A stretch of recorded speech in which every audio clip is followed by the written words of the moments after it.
All right, I'm gonna wander on down through here. He's got carrots on his mind. He's got something else on his mind also. He'll take a look, and we can look at those antlers right there. We can take a look at also at Casper. He's right here. Casper's got 1, 2, 3, 4, 5. 1, 2, 3, 4, 5, 6, 5 by 6 or 6 by 6. We take a look at the antlers on. We'll be able to see him there. Well, and you're looking at a video where I'm in the pen feeding them. You'll be able to see that. But this is a good close look up. I thought I'd shoot a little of this video before we baby, you're licking my hands. So I'd shoot some of this antler video to throw in with Friday and Saturday videos before I fed them. Whoops. They know what I got. Look at Casper right there. Get a nice pretty look at Casper. You can see how big his antlers are. That's his second antlers. He's looking really, really good. Really, there's a lot of hair on his back end. Looks like maybe there's been something going on bad there. I don't know. But he's looking good. He's a beautiful big old deer. He's a young deer. But look at those antlers. All right, let's get down there and get set up. It's really windy. It's really windy. And we're kind of out of the wind here.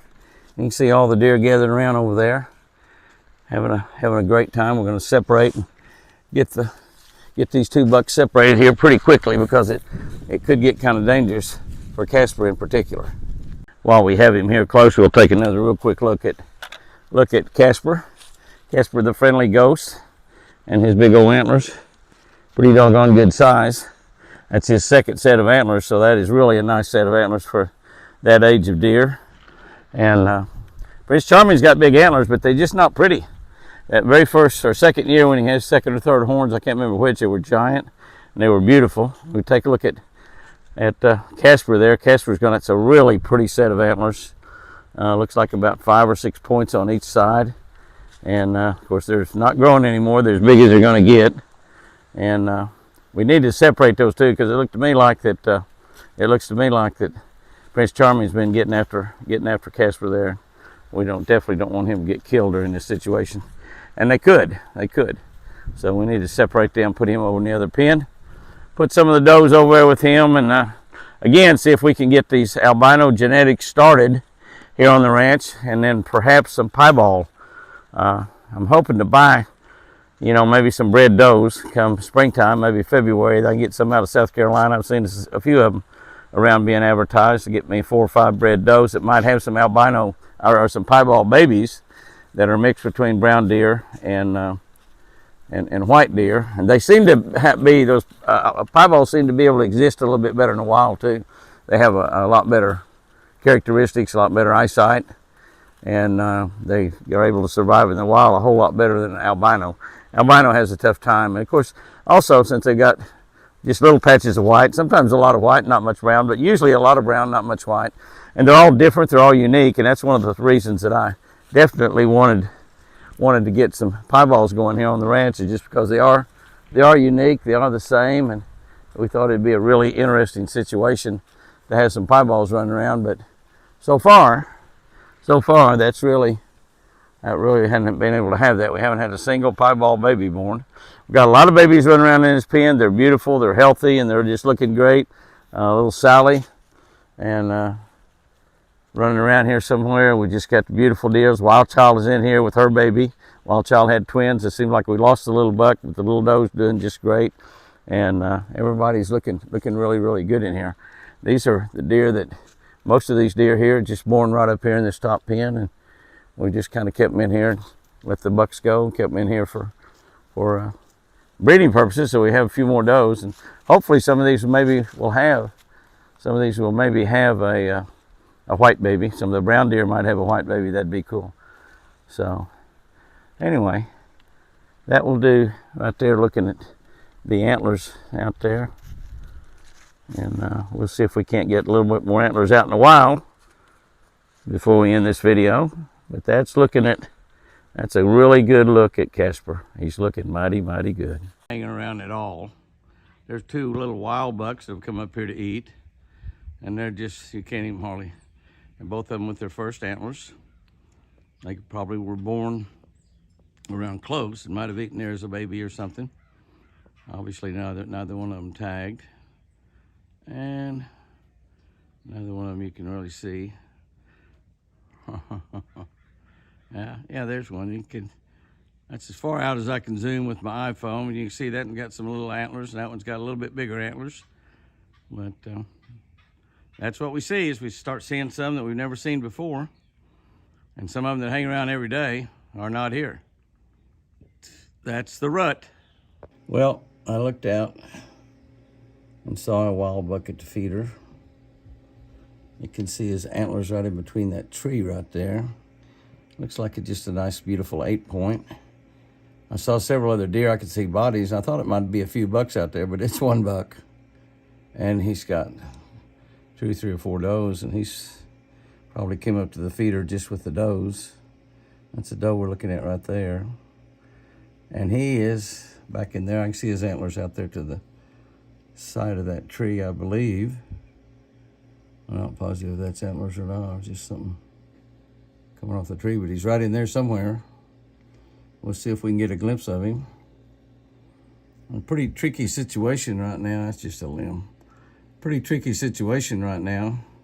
It's almost like being in a deer stand. They come and go so quickly. And that mama's got a baby with her. Where's the guy? Is that him on out past that tree? Did he just keep on walking? There we go. Well, that is him on out past that tree, I believe. Mama and her baby.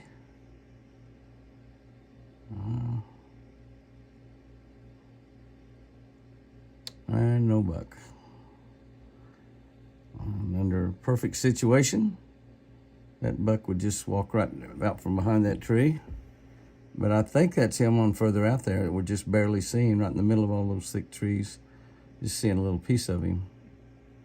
I think. I'm not sure. There's another doe. I don't see anything else out there anywhere. There's another fawn, another yearling coming in there, I think.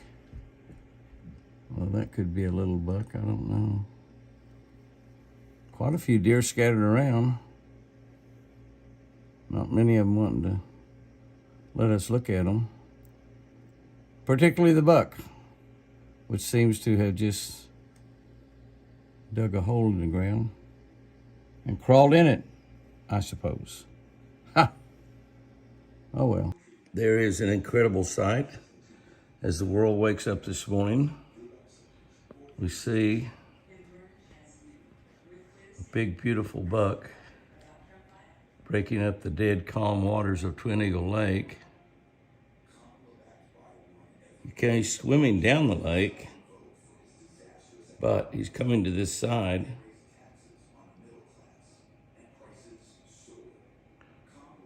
Sorry about that, guys. I don't know who that is.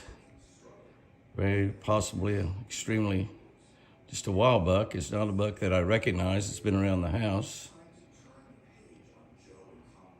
We'll watch him as he comes up here and see what happens. That might be Forrest. That sure could be Forrest. It's an awfully big buck. They're chasing this time of the year. It's when we lose some of the deer that we have as pets. It's very possible that that's Forrest. He does not have his green headbands on anymore. I haven't seen him in 3 or 4 days. So he might have been on that mountain across the lake. I don't know if it's Forrest or not, just to be honest with you. Watch him shake. He's got the water all over him. I believe that is Mr. Forrest. I'm so happy to see him if it is. Look at him shake. Isn't that something? Oh my goodness. Get all that.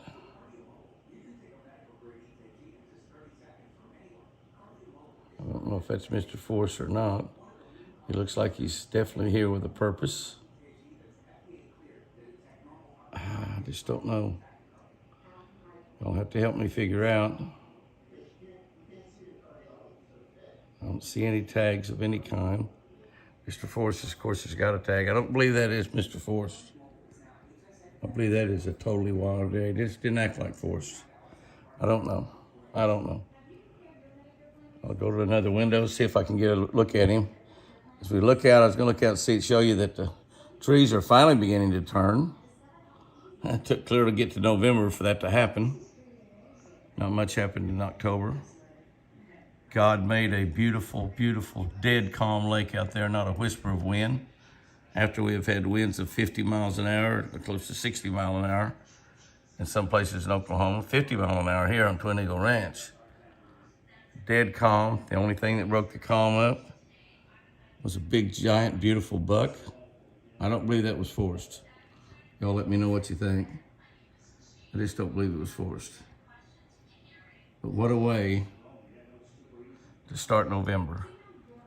If Mr. Forrest or some big deer swim in the lake, it's very possible he could have chased a doe to the other side. The sun has not yet come up. God is starting another day. Thank you, Lord, for that. First thing we ought to all do when we get up early in the morning, thank God. We're starting another great day. Another great month of a year that is getting close to being gone. It's gorgeous out there. That's gorgeous. As the sun rises over the eagle.